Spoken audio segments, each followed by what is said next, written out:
Allez, il est 14 h. À Paris, on aime être à l'heure. La RATP, tout ça, c'est tout le temps à l'heure. Merci à tous d'être là. Je sais qu'on commence à chaque fois les conférences par vous faire lever la main. Moi, j'ai plutôt envie de vous féliciter. Du coup, on va tous s'applaudir. En plus, vous venez de manger. Donc bravo à tous. Pourquoi bravo? Parce que vous avez choisi le bon slot pour commencer cet après-midi. On va parler de Serverless is the new back. C'est une affirmation dans le titre. En fait, c'est plutôt une question. Pourquoi Serverless is the new back? Et normalement, si on se débrouille bien avec Jérémy, à la fin de ce slot, vous aurez la réponse. Petite présentation rapide. Je suis Jérôme Aigron, petit fil Twitter. Je travaille chez Xebia, société de services basée à Paris.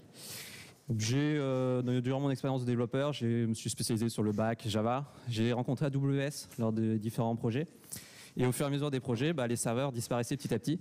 Et à la fin, on faisait même des lambdas, c'est ce qu'on va voir. J'aime bien aussi l'agilité, ce qu'on fait quasiment sur tous les projets chez Xebia. Je suis accompagné de Jérémy. Bonjour, moi c'est Jérémy. Pareil, je travaille avec Xebia depuis 3 ans. Je suis tombé dans le cloud depuis que je suis à Paris. Pas mal de projets cloud, vraiment back, Java, Node.js, et donc maintenant cloud, AWS, DevOps et compagnie. Quel succès, vous êtes très nombreux, ça fait plaisir. Petit plan de la présentation rapide. On va faire un petit historique des évolutions des architectures cloud en se basant sur le provider AWS.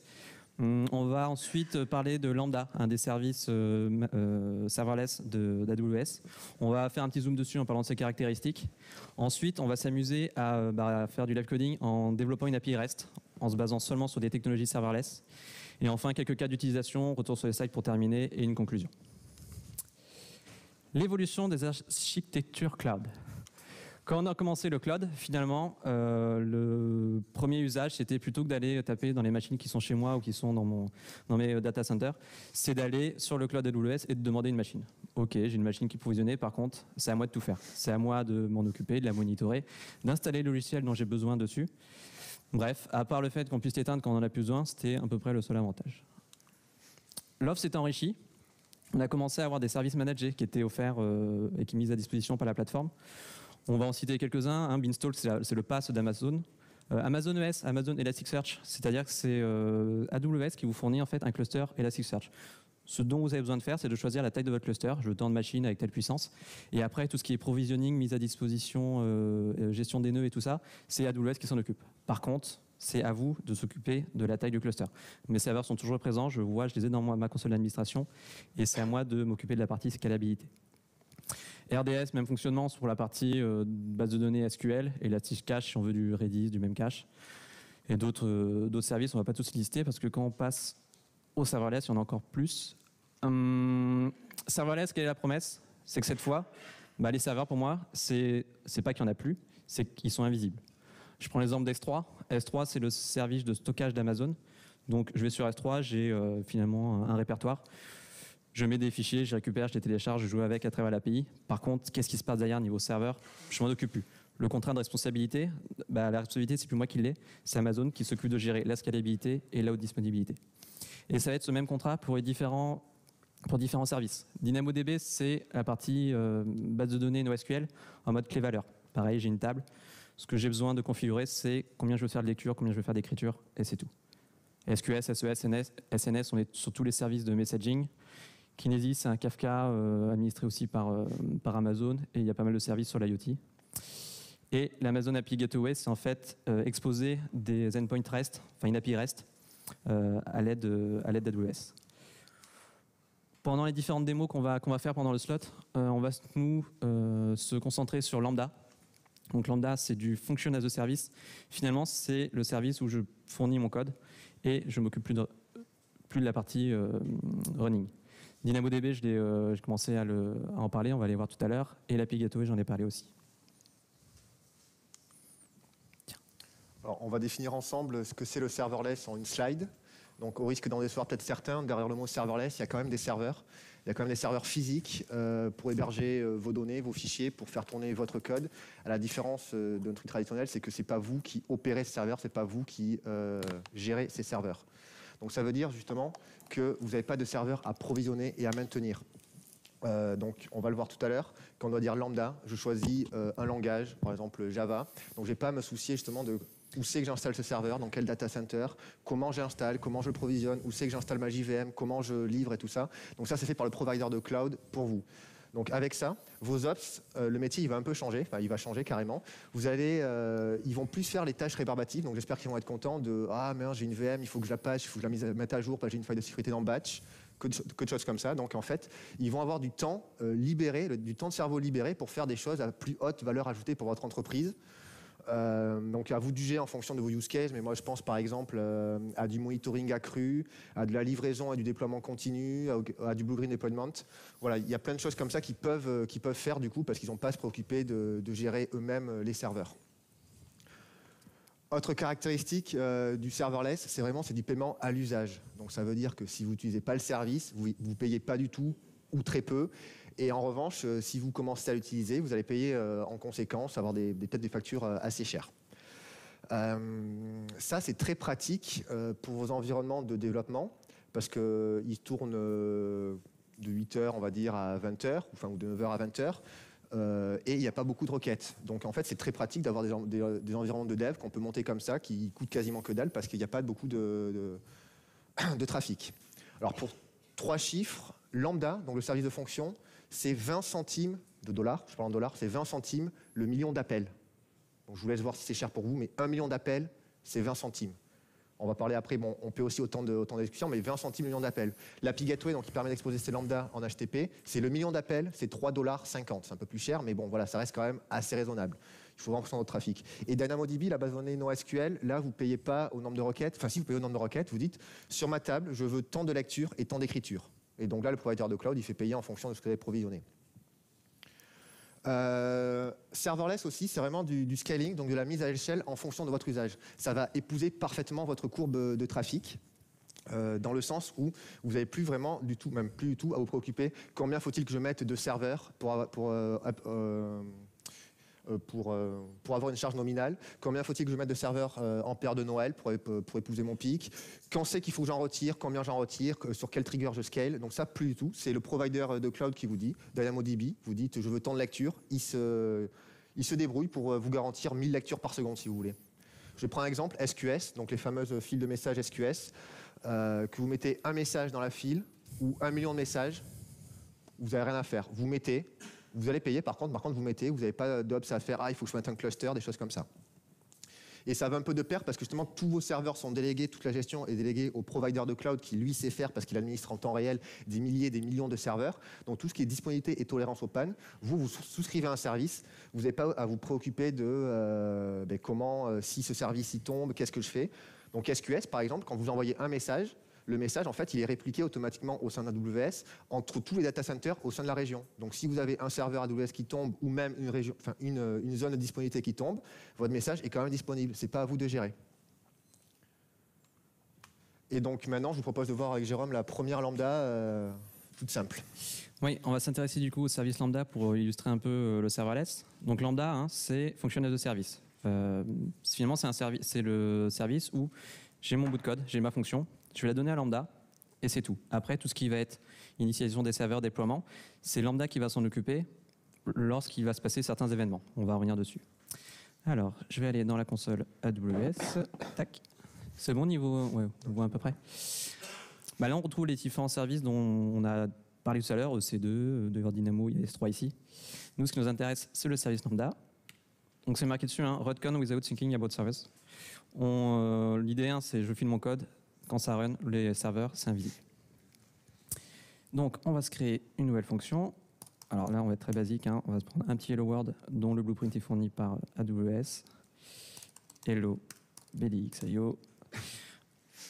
Dans AWS, c'est toute une gestion de rôle pour avoir l'autorisation ou non d'utiliser tel ou tel service.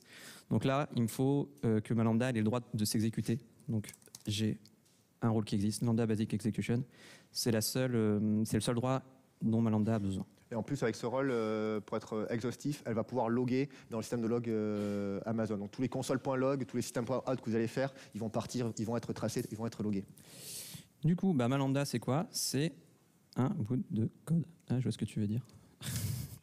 C'est un bout de code que je vais écrire en même temps que vous. Voilà, ce sera plus simple. Qu'est-ce qu'on a? On a un export.handler et on a l'entrée de ma fonction avec un événement L'event, c'est selon l'event auquel on va s'abonner. Le contexte, qui donne des informations sur le contexte d'exécution. Et comme je suis en Node.js, j'ai également une callback. On va commencer par loguer un start function. Et ensuite, j'appelle ma callback. Le premier. Alors c'est une Node.js, donc le premier argument, ça respecte les bonnes pratiques. Le premier, c'est l'erreur, donc là, on n'aura pas d'erreur. Et le deuxième argument, c'est la payload de retour. Du coup, quand je vais appeler ma lambda, en fait, je vais lui fournir dans l'event un nom, et c'est ce nom qui sera faire hello du nom. Un petit save. Du coup, pour l'appeler, on va se faire un contexte. Il est déjà prêt. Du coup, ce que je vais envoyer dans mon event, c'est le name avec en valeur Jérémy. Ça, c'est bon. Tac. J'envoie ça, je fais test. Là, du coup, lambda s'occupe d'initialiser forcément un serveur, de déployer ma lambda dessus, et après, de l'exécuter. Détail, qu'est-ce que j'ai en retour? Hello Jérémy. C'est magnifique. On a des petites informations sur la durée. Le temps d'exécution, ça a été 40 millisecondes. On voit que sur la partie, par contre, durée facturée, c'est 100 millisecondes. Lambda, on va y revenir après sur la facturation, mais en gros, c'est par tranche de 100 millisecondes que se fait la facturation. On voit aussi qu'on a des ressources qui sont configurées. On parle de mémoire. On avait jusqu'à 128 mégas de mémoire. Bon, là, on en a utilisé 19. Et après, on a nos logs qui sont sortis. Et on retrouve le petit start function que j'ai mis tout à l'heure. Sur un petit zoom sur cette partie... qu'est-ce que je... Ah oui, sur la partie runtime. Lambda, actuellement, il y a plusieurs runtime qui sont disponibles. Là, j'ai fait en Node.js. Il y a 2 versions de Node.js, ouais, c'est ça. On a également Java 8 qui est disponible, C#, et ensuite 2 versions de Python. J'ai parlé de la mémoire. En effet, pour chaque lambda, on va être capable de configurer en fait la mémoire qu'on veut allouer. Ça va être par palier de 64 et on peut aller de 128 à 1,5 Go de mémoire. Et ici, c'est marqué, plus on a de mémoire, il y a aussi proportionnellement du CPU différent qui est alloué. Plus on a de mémoire, plus le CPU est élevé. Et plus on a de mémoire élevée et plus le CPU est élevé, plus le coût coûte cher également, au temps d'exécution. Autre chose configurable, le timeout. En fait, une lambda, ça ne peut pas s'exécuter plus longtemps que 5 minutes. C'est le temps max. Donc tout ce qui est traitement long et tout, c'est peut-être pas forcément des lambdas qu'il faut utiliser, ou alors il faut se débrouiller pour les chaîner, ou juste utiliser lambda pour déclencher tel ou tel autre traitement. Autre point que je voulais vous montrer également, les lambdas, on est capable de lui fournir des variables d'environnement. Par exemple, conférence, bdx.io. Comment je l'utilise? Hello, je prends mon process.env.conférence, hop, un petit save and test, je récupère. Qu'est-ce qui m'a retourné? Hello bdx.io, cette fois, c'est la variable d'environnement qui a été utilisée. Toujours utile dans les différents projets. Autre onglet, on a dit que du coup, là, la lambda, ce que j'ai fait, c'est moi qui l'ai exécuté à la main. Je l'appelle, je lui fournis son contexte. L'idée, c'est que la lambda va se déclencher selon certains événements. Qu'est-ce qu'on a comme trigger, comme déclencheur? En fait, ça va être c'est des services Amazon qui sont de plus en plus utilisés, qui fournissent des événements qui seront capturés par les lambda. On a l'API Gateway, c'est ce qu'on va utiliser tout à l'heure pour faire une API REST. On a le monde de l'IoT qui fournit pas mal d'événements aussi. CloudWatch, la partie console de log. DynamoDB aussi. Sur chaque table, dès qu'il y a une modification, qu'on insère un élément, qu'on le modifie ou qu'on le supprime, il y a un événement qui est émis, et du coup, cet événement peut être capturé par lambda, et du coup, faire du traitement associé. C'est la même histoire avec S3, le service de fichier. Dès qu'un fichier, finalement, c'est peut-être au moment où un fichier est uploadé, c'est peut-être là que j'ai besoin de lancer des traitements pour faire telle ou telle chose. Kinesis, le Kafka as a service également.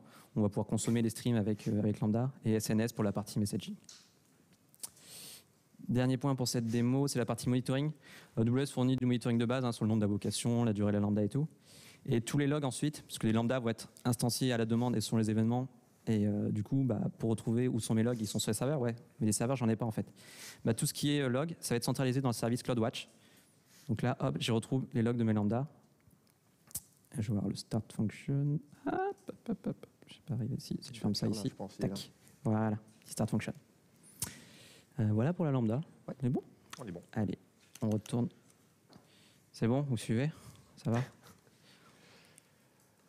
Parlons facturation, on a commencé à en parler, donc c'est 20 centimes le million d'appels. Donc si vous souscrivez un compte Amazon tout à l'heure, là par exemple, vous avez le premier million d'appels gratuits. Donc ça veut dire que vous pouvez jouer avec sans trop vous préoccuper de la facturation. La facturation également, c'est au temps d'exécution de votre lambda. Donc plus vous allez consommer de temps de calcul, plus vous allez payer cher. Et ce temps de calcul, comme l'a dit Jérôme, il est arrondi à 100 millisecondes près. Donc ça veut dire que si vous avez un traitement qui prend 800 millisecondes et que vous arrivez à l'optimiser à 400 millisecondes, donc vous diminuez par 2, et la facture va diminuer en conséquence. Donc là, en fait, quand vous faites des lambda, vous avez tout intérêt à optimiser votre code pour qu'il dure le moins longtemps possible, pour payer moins cher au final sur la facture. Les 100 millisecondes, c'est en fonction de la mémoire que vous allez payer plus ou moins cher. Donc là, à 128 mégas de mémoire, alors je ne vais pas vous lire le chiffre parce que je ne sais pas du tout le lire, il y a tellement de zéros, donc on va dire que c'est 208. Plus vous mettez de mémoire, et plus en fait, vous allez payer cher. Donc c'est ça vos variables. Pour des ordres de grandeur que nous, humains, on peut comprendre, par exemple, 3 millions de secondes, ce qui nous fait 34 jours de calcul intensif.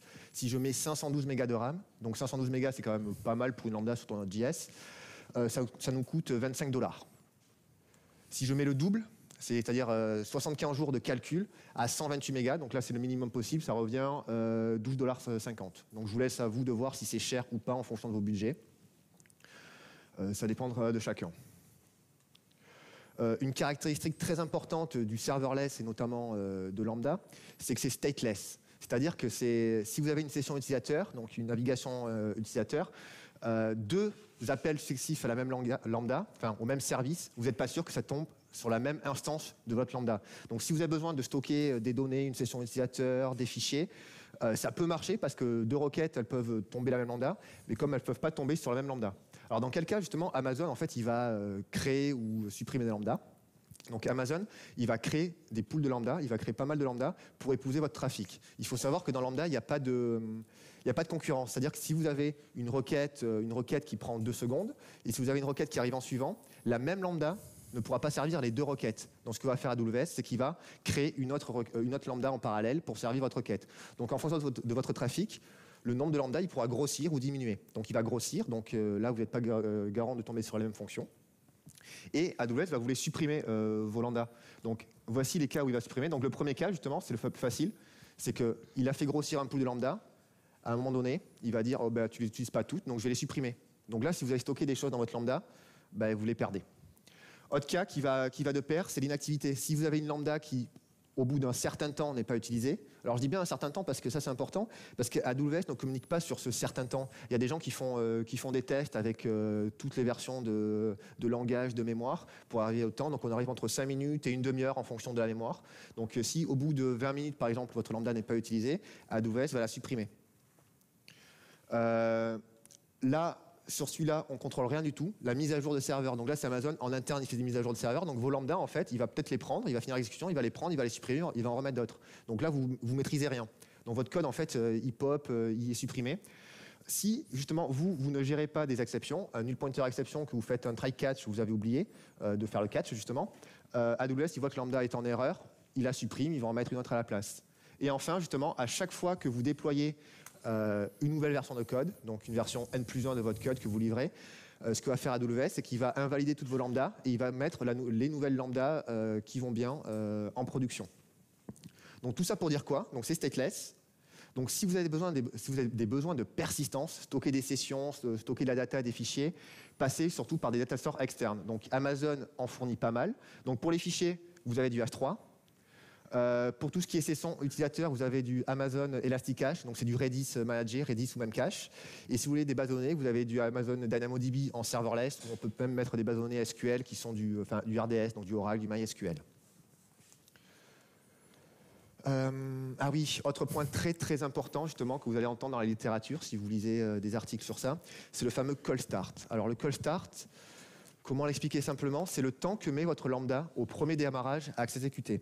Parce qu'à la différence d'une application traditionnelle, on va prendre en Java ou en Node.js, où vous bootez l'application, elle est chargée en mémoire, et donc là, votre application, elle est prête à recevoir des events, mais elle est chargée en mémoire. Là, dans Lambda, votre code, en fait, ça se trouve, il n'est même pas instancié. Donc, il est sur son repo de code, et dès que vous allez avoir un événement qui va matcher les triggers, donc dès qu'il y a un élément qui correspond, AWS, enfin le provider de cloud, donc ici AWS, ce qu'il va faire, c'est qu'il va instancier votre code.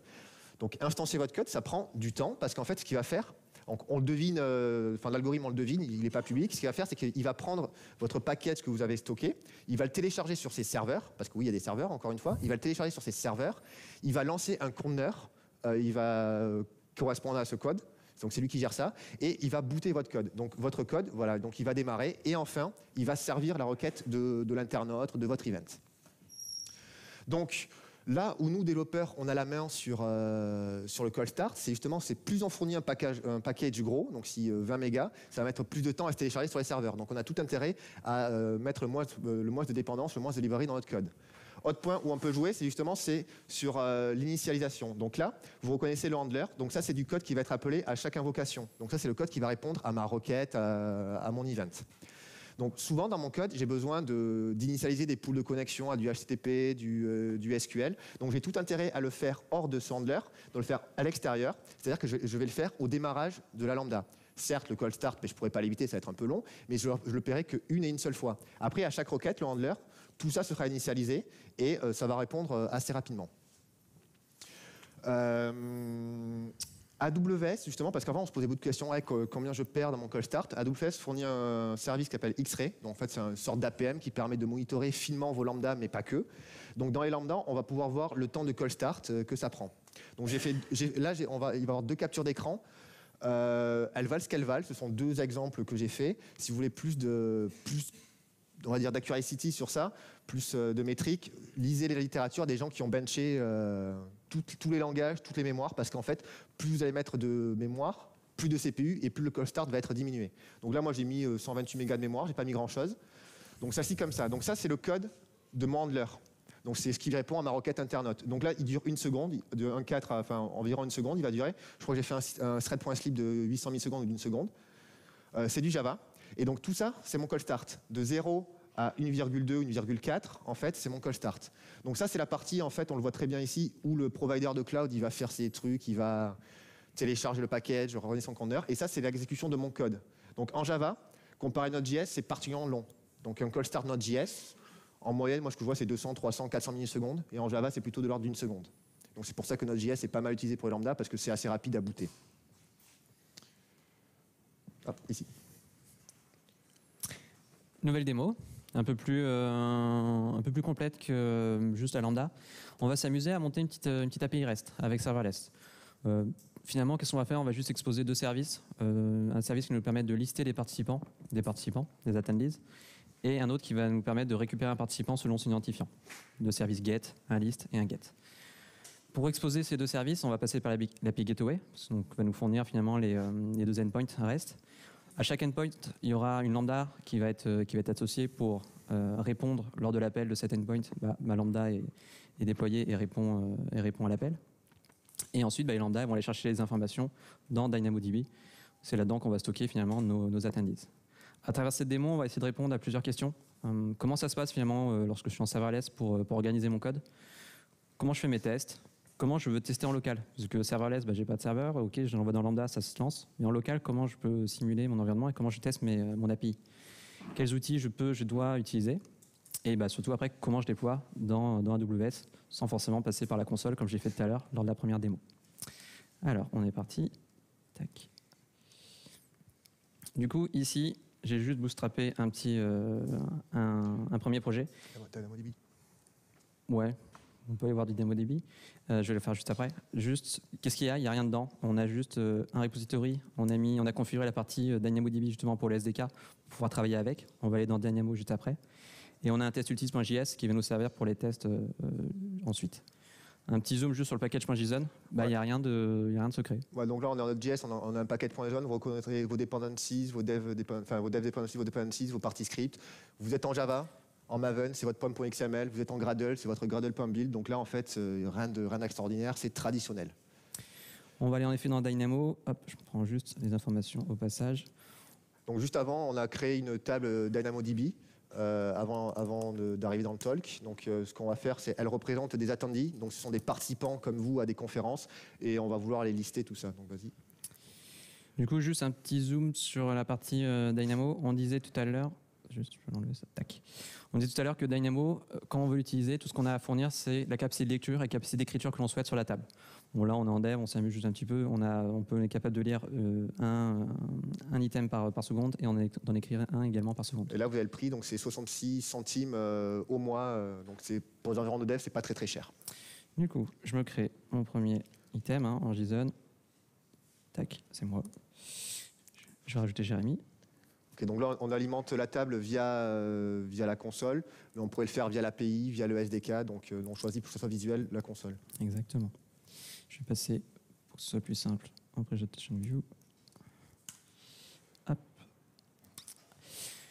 Du coup, j'ai une table à requêter. Qu'est-ce que je fais quand je veux requêter une table? Je crée un repository. Je vais me créer. Donc là, encore une fois, c'est une Node.js. Donc en fait, en Java, ce serait une classe. Là, c'est un fichier qu'on va créer. Donc on l'appelle attendee repository et on va créer des méthodes. La première chose à faire, ça va être d'importer le fameux SDK AWS. Parce que comme là, en fait, on fait du serverless, on va utiliser un langage propriétaire Amazon. Donc on va passer par le SDK. Donc là, on a fait le require ici. Donc Node.js traditionnel, donc module.export.list, méthode list. Donc là, les méthodes scan, c'est du DynamoDB. Il y a des méthodes de list, de get, de suppression, de modification. On vise la table attendee qu'on a créée, qu'on a vu tout à l'heure. Et comme c'est Node.js, encore une fois, on utilise des promesses et on retourne juste result.item, donc juste les éléments de la table. Pour le get, tout ce qu'on a en plus, c'est forcément l'identifiant qu'on veut requêter. Du coup, c'est celui qu'on passe, vu que c'est des tables clé-valeur, c'est celui qu'on passe en clé à notre DynamoGet pour récupérer l'attendees ou non. Donc mon repo, finalement, il est fait. Je suis capable de travailler Dynamo. Maintenant, on a vu tout à l'heure, les fonctions finalement d'entrée dans Lambda, les fameux handlers. Donc là, encore une fois, on va créer un fichier. Et la couche handler, ça va correspondre dans vos applications traditionnelles à la couche contrôleur. C'est celle-là qui va recevoir les requêtes HTTP. Donc ici, ça ne va pas être du HTTP, ça va être des requêtes API Gateway, mais c'est tout comme. Donc première chose à faire, c'est encore une fois, on importe le repo. Là, c'est le repo de code qu'on vient de créer. On crée une méthode. Donc à la différence tout à l'heure, en fait, dans la première lambda que Jérôme a faite, l'event, c'était un event custom. Ici, c'est vraiment un event de type API Gateway. Donc sur l'event, vous allez retrouver tout ce qui est query param, tout ce qui est pass param, tout ce qui est header, tout ce qui est requête comme ça. Donc repo.list, donc j'appelle mon repo, je liste. Une fois que j'ai le retour, .zen, je vais, aucun métier dans l'application, je vais renvoyer en HTTP les attendees. Donc là, la callback ici, donc ça c'est important, statut code et body, on ne l'a pas mis au pif, c'est vraiment de l'interface AWS. C'est qu'on doit renvoyer un event, on prend un event API Gateway et on renvoie un event API Gateway. Donc dedans on aura du statut code pour le code HTTP, on aura le body qui est du string, on aura également des headers où on pourrait dire qu'on fait du binaire. Sur le get, justement, on a utilisé l'event pour récupérer l'identifiant qui est dans les pass paraméters. Et du coup, la petite différence par rapport au list, c'est que si on n'a pas d'attendees qui correspond à l'identifiant, juste on retourne à 404, alors que si c'est bon, on retourne au format JSON. Ça y est, on est bon? On est bon, mais presque. Qu'est-ce qu'on fait? Comment on déploie?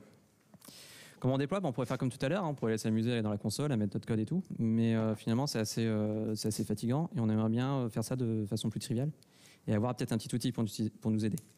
Du coup, on va utiliser serverless. Alors serverless, le nom est très mal choisi. Serverless. Donc il y a serverless, le principe d'architecture serverless, tout ça, et il y a le framework serverless qui s'appelle aussi serverless. Donc le framework serverless, c'est un framework qui permet de déployer des fonctions as a service, des fonctions lambda, des fonctions Google Functions, des fonctions Azure sur le cloud et qui vous veut justement, avec un fichier serverless.yaml, ça abstrait tout ça. Donc il y a juste à configurer le fameux provider de cloud. Donc ici c'est AWS, on veut du Node.js en runtime et on tourne. Donc EU-1, c'est l'Irlande. Donc on l'a dit, pour la partie serverless, tout ce que j'ai besoin, c'est du fichier serverless.yaml. C'est là-dedans que je fais toute la configuration. Et c'est là-dedans que je décris. J'ai commencé par décrire le runtime dont j'avais besoin. Je l'ai dit tout à l'heure quand j'ai lancé une lambda, il y a toujours cette histoire d'autorisation pour savoir à quel service j'ai le droit ou pas d'accéder ou de travailler avec. Là, ma lambda, elle est en train de travailler avec DynamoDB. Donc ce que j'ai fait, c'est encore une fois dans le fichier serverless que je décris. Pour ma lambda, t'autorise à aller taper sur la table attendees. Et donc là, ça veut dire en fait que pour chaque fonction, vous pouvez dire tu as le droit de faire ça, tu n'as pas le droit de faire ça. Donc vous avez une gestion des rôles très très fine. Donc maintenant, j'ai plus qu'à déclarer finalement mes deux endpoints pour mes deux handlers. Donc une lambda, comme on l'a vu, c'est un handler. Donc là, le handler, ça va être quel code exécuter. Donc en Node.js, ça va être le nom du répertoire / le nom du fichier point la méthode exportée. En Java, ce serait la classe avec la méthode à utiliser. On donne le nom n'est pas obligatoire parce qu'il peut être autogénéré, mais bon, ça va nous permettre de le retrouver dans la console tout à l'heure. Et la grosse force de serverless, c'est ça, c'est toute la partie event, parce qu'une lambda, si elle n'a pas d'event, ça ne sert pas à grand chose. Donc en fait, serverless, il va vous masquer toute la complexité de plugger en fait la lambda avec l'API Gateway S3. Donc ce que fait Jérôme là, c'est qu'il fait je veux un event HTTP qui écoute sur le pass /attendees et en méthode get. On aurait pu également mettre de l'event S3, du cron, des choses comme ça. Donc ici, c'est du HTTP. Méthode get. Et pardon, oui, méthode get. Tout ce que j'ai rajouté, c'est juste pour récupérer le passe-parameter, l'identifiant. Donc super, maintenant j'ai tout, je pourrais déployer, mais pour me rassurer, j'aimerais bien quand même le lancer en local. Ouais, donc en fait, donc là on pourrait le déployer comme ça, mais nous, moi ce que j'aime bien en tant que développeur, c'est, alors pour faire les tests unitaires on va dire, c'est j'aimerais bien tester aussi en faisant un curl sur mon poste, parce que j'ai pas envie de déployer, faire un curl. Donc la force de serverless, encore une fois, du framework serverless, j'insiste, c'est son système de plugins. Si vous avez des besoins un peu bizarres, mais un peu différents, vous allez trouver un plugin, c'est sûr. Donc là, le plugin qu'on utilise, c'est serverless offline.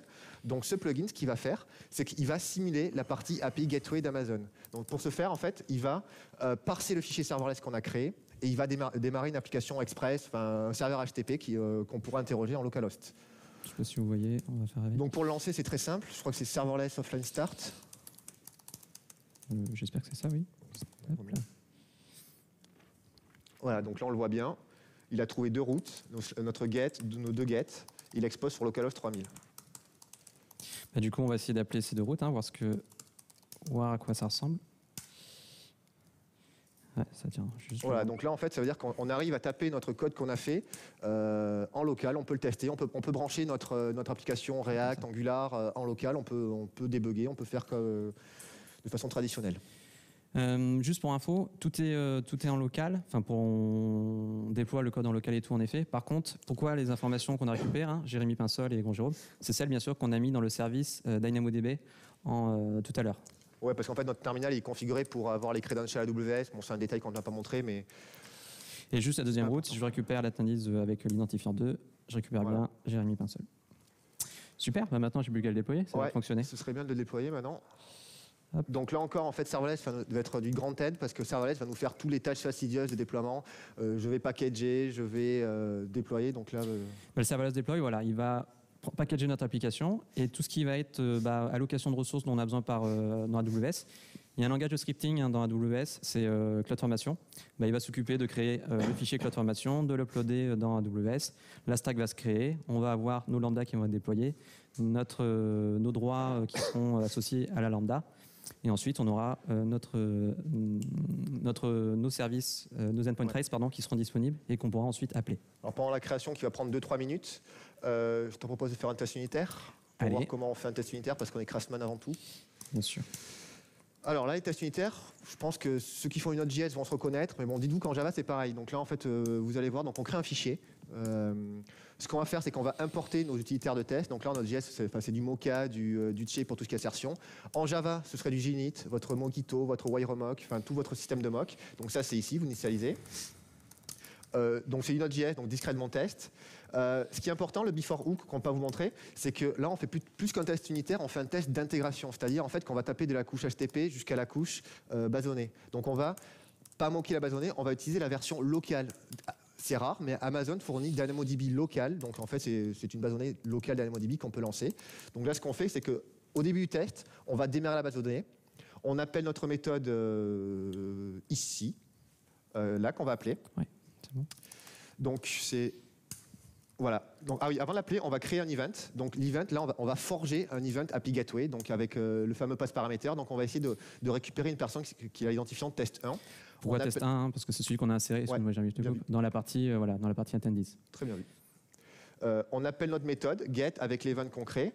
Et une fois qu'on a le résultat, donc le point zen, on fait nos expect. Donc là, j'attends que mon attendees il soit pas nul et j'attends que son nom soit John. Tout à fait.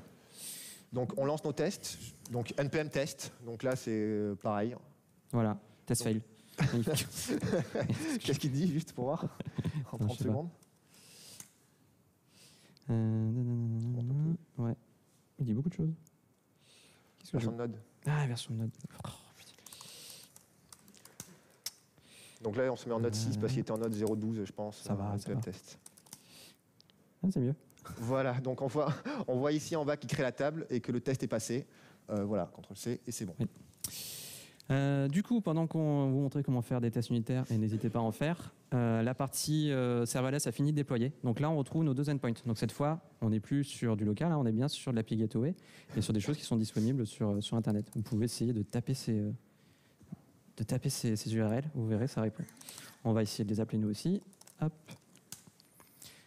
Je récupère les attendees. De nouveau, je récupère Jérémy et moi-même Jérôme dans les attendees. Et si je teste la deuxième. Donc là, ce qu'on a fait, c'est qu'on a déployé sur le cloud. Donc là, on a une lambda qui tourne sur le cloud, qui tape une base de données dans le cloud et qui va tenir la charge aussi. Donc là, vous pouvez la flouder, j'ai pas de souci. Voilà pour cette partie, je crois qu'on n'oublie rien. Non, je pense qu'on a tout fait là. Si on voulait vous montrer comment ça se passe si j'ai des updates et tout ce que j'ai à faire, c'est modifier mon code, refaire un serverless deploy, et la partie update et mise à jour, c'est serverless qui s'en occupe, grâce aux outils CloudFormation. Et si j'ai fini de travailler avec, j'ai plus qu'à remove l'ensemble de ma stack. Et c'est bon. Je repasse sur les slides. Tac, tac, ouais. tac. Alors, est-ce qu'on a répondu aux questions, justement? Alors, la première question, comment j'organise mon code? Comme vous voulez. Donc là, il n'y a pas d'indication particulière. Vous êtes en Java, en Node.js, vous organisez comme vous avez l'habitude de faire. Comment je fais mes tests? On a vu qu'en fait, tous les tests, tous les frameworks de tests unitaires qui sont JUnit, qui sont Mocha, c'est supporté. Donc là, vous pouvez faire comme vous voulez. Comment je teste en local? On a vu que si on a en HTTP, on peut utiliser serverless pour moquer une API gateway. Quel outil je dois utiliser? Vous pouvez utiliser du Terraform si vous voulez faire du Terraform, du CloudFormation. Nous, on fait du serverless parce qu'il masque la complexité intrinsèque à tous les services. Et comment je déploie? Encore une fois, Terraform, CloudFormation ou serverless, le framework qui marche très bien. Quelques cas d'utilisation, juste pour illustrer à quel moment on peut utiliser Lambda. On l'a dit, un exemple classique, c'est de faire fonctionner Lambda avec tout ce qui va se passer dans S3. Un exemple, j'ai besoin d'uploader des images sur mon service S3, et ces images, elles ont deux cas d'utilisation. J'ai une image qui va être utilisée pour un avatar, donc une toute petite image, et un autre pour l'afficher dans la page configuration de mon profil, donc un peu plus grande, mais ça reste du web. Si notre utilisateur commence à uploader des images de taille différente, donc 4 mégas, on n'a pas besoin d'une image de 4 mégas. Donc, au moment d'upload, c'est Lambda qui va s'occuper de resizer nos images et d'en mettre deux à disposition, une pour la partie avatar et l'autre pour la partie configuration de mon profil. Du coup, la 4 mégas, soit finalement, est-ce que je la stocke dans S3? Pas forcément, j'en ai plus besoin. Il y a d'autres services d'archivage, si on veut la conserver, ou même on peut la supprimer. Pour notre utilisation, c'est ces deux images qui nous intéressent. Elles sont plus légères, elles sont normalisées. Merci Lambda pour la réception de ces événements. Je n'ai pas besoin de mettre en place toute une application. Finalement, c'est 2-3 lignes de code et Lambda est capable de gérer ça. Je reviens chaque fois sur le clavier, alors j'ai une commande. On est capable aussi avec les Lambda d'avoir finalement d'être utilisés comme des utilitaires. À savoir, on va avoir des Lambda cronés. Donc on est capable de planifier le lancement de tel ou tel Lambda. Donc si je veux lancer des tâches de backup, pouvoir sauvegarder ma base RDS ou Dynamo ou peu importe, une lambda cronée pour lancer tel ou tel traitement. Et c'est les lambda qui peuvent s'occuper d'interagir avec les services AWS pour déclencher un backup de Dynamo ou autre. On est capable aussi, les lambda sont capables d'interagir avec l'ensemble en fait de l'écosystème AWS. Donc tout ce qui va être aussi éteindre des machines ou en rallumer, je peux me dire, grâce au lambda, pareil, je vais en planifier le lancement pour que mes machines de dev, à partir de 21h, je les éteins, 21h ou autre, selon à quelle heure les devs quittent le projet. Et à partir de 8h, je les rallume pour que l'environnement soit up. Ça me permet bien sûr d'économiser du coup. Et finalement, grâce à ces lambda utilitaires, facilement, c'est un premier contact avec les lambda. Et en général, les clients ne sont pas contre ou donnent plutôt la liberté aux devs de choisir tel ou tel techno et du coup les lambda pour faire ce genre de traitement. Donc c'est un premier contact, ça permet aussi de commencer à les mettre sur ces projets. Notre cas d'utilisation. Nous, on s'est amusé chez Xebia, il y a une conférence qui va se faire fin novembre. Et on a développé une petite application pour être capable de suivre, en fait, chaque participant aura un QR code. Et lorsqu'ils passeront dans les différents stands, de scanner le QR code pour éviter de remplir un formulaire pour avoir nom, prénom.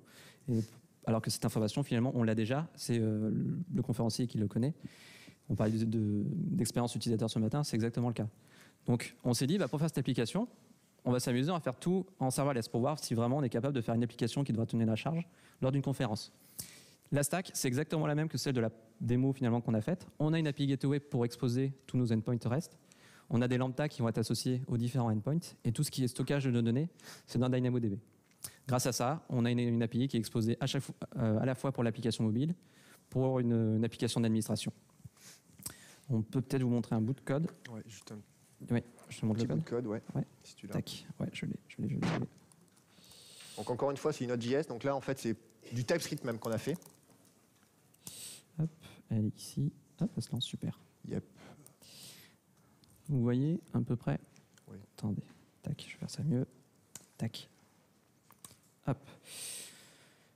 Donc oui, on retrouve... ça aussi, je peux l'agrandir. Hop. Donc on retrouve notre serverless.yaml. On va aller voir tout à l'heure à quoi il ressemble. On l'a splitté, mais c'est encore une serverless YAML, juste pour bien différencier. Ça va être mes bases de données, ça c'est mes ressources, ça c'est ma config. Et après, dans notre app, finalement c'est là-dedans qu'il y a le code, on retrouve, comme tout à l'heure, le repository. Là, cette fois, on a juste rajouté une partie modèle. On a des services qui vont nous servir de middleware et on a nos handlers pour exposer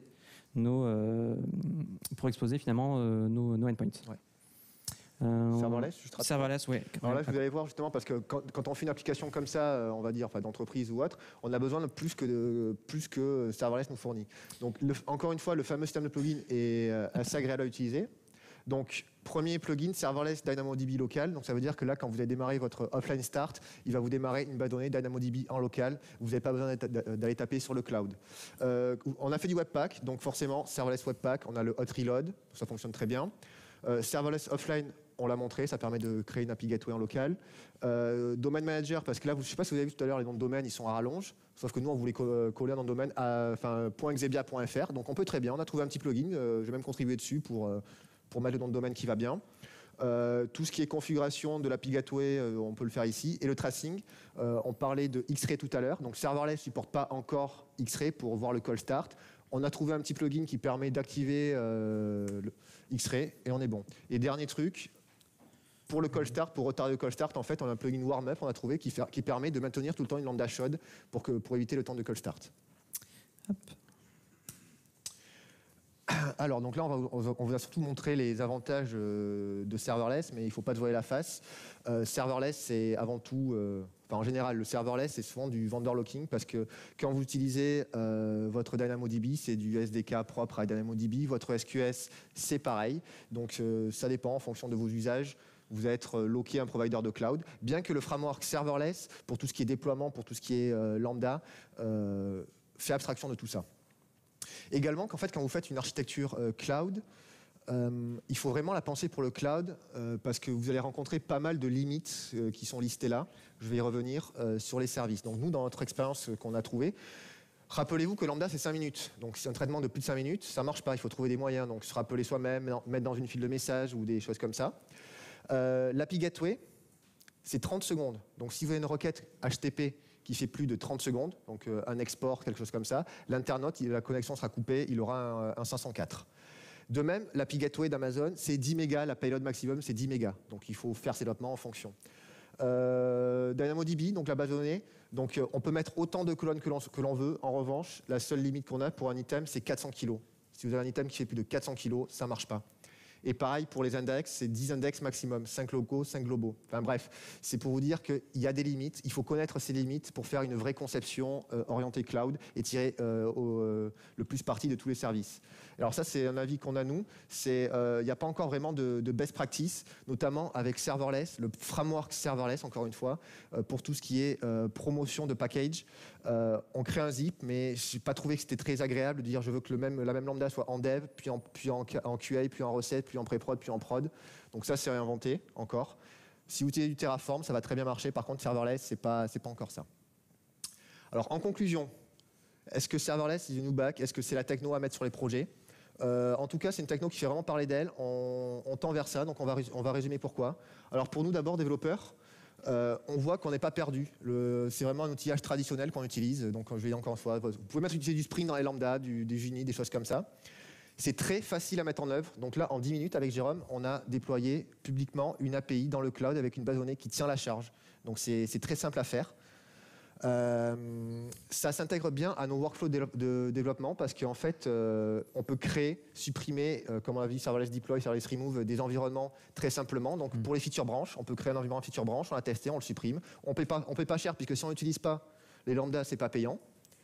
La documentation est assez claire, même est très claire, de serverless ou d'AWS. Et enfin, la technologie est mature pour partir en production.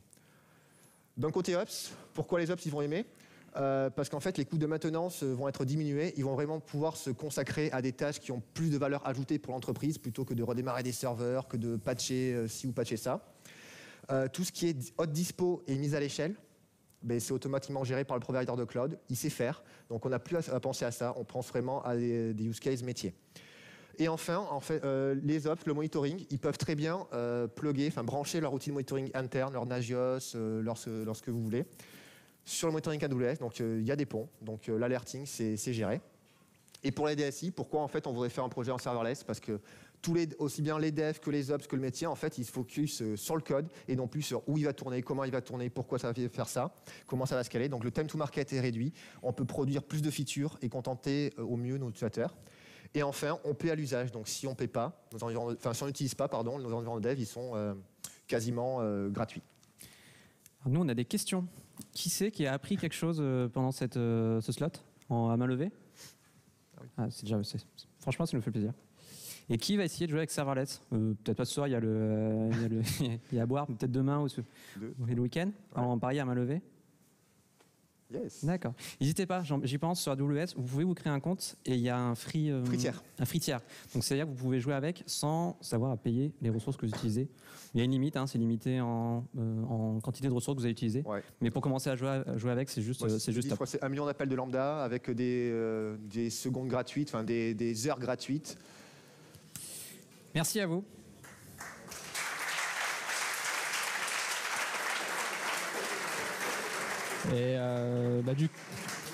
Et du coup, si vous avez des questions, je crois qu'il nous reste un petit peu de temps. On a 4 minutes. Ouais. Chut, il y a des questions. Oui. Est-ce que vous avez déjà essayé Spring Cloud dans des vrais projets? Alors, est-ce qu'on a essayé Spring Cloud sur nos projets? J'ai vu la présentation tout à l'heure de Spring Cloud. Il est encore en milestone 1, ce que j'ai appris. Pour Lambda, alors, moi j'ai un avis, c'est que mettre du Spring dans tes Lambda, pour moi, c'est pas le but. Moi, ce que je veux, c'est que Lambda, c'est qu'elle boot très facilement. J'ai pas envie de faire venir un GR qui fait 20 mégas parce que j'ai toute la stack Spring dedans.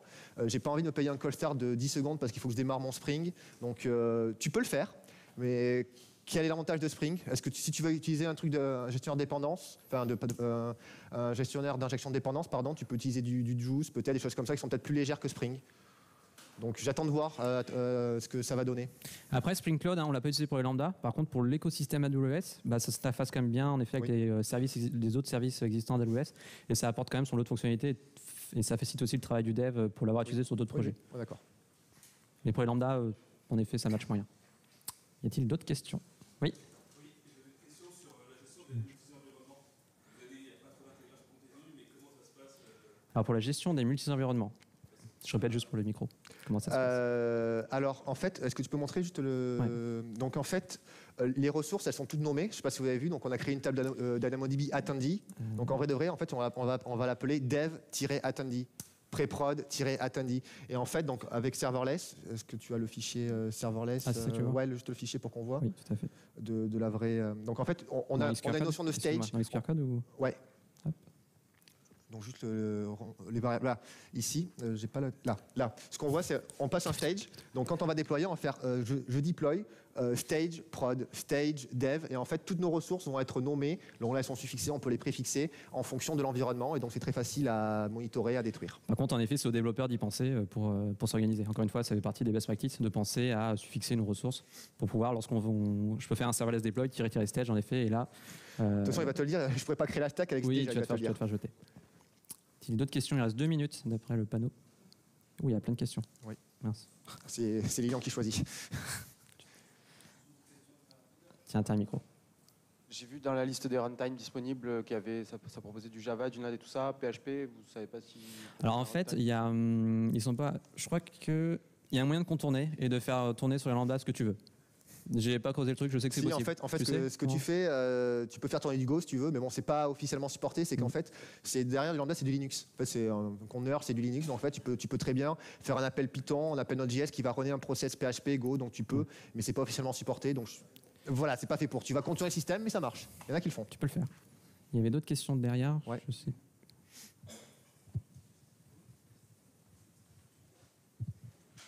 Bonjour. Est-ce que vous avez utilisé Kubeless, Fission ou un autre framework pour faire tourner les paradigmes serverless sur Kubernetes? Alors moi, j'ai pas essayé. Non, j'ai pas encore essayé, mais c'est mon prochain truc, faire du OpenFast notamment pour le faire tourner on-premise pour tester. Donc j'ai pas encore testé.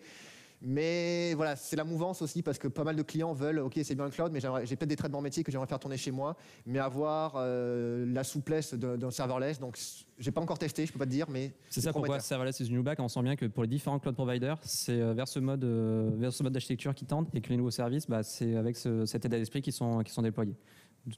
Oui, une autre question. Oui, j'avais une autre question. C'était par rapport. Là, j'avais l'impression que c'était des API publics. Comment on fait pour restreindre l'accès, je sais pas moi, à une plage IP ou, enfin, je sais pas. Il faut que l'utilisateur soit habilité. Vas-y. Merci. Donc en fait, dans le slide, est-ce que tu peux revenir sur le slide de XQR Code? Donc là, nous, pour l'application qu'on a fait pour la Xebeacon, là, c'est une on l'a pas montré. authentification. Ouais. J'arrive. Là, ici, on a utilisé un provider OAuth qui est Auth0. Donc en fait, on a sécurisé nos API via Auth0 et on a fait le check dans les lambda. On voit bien que les lambda contactent Auth0.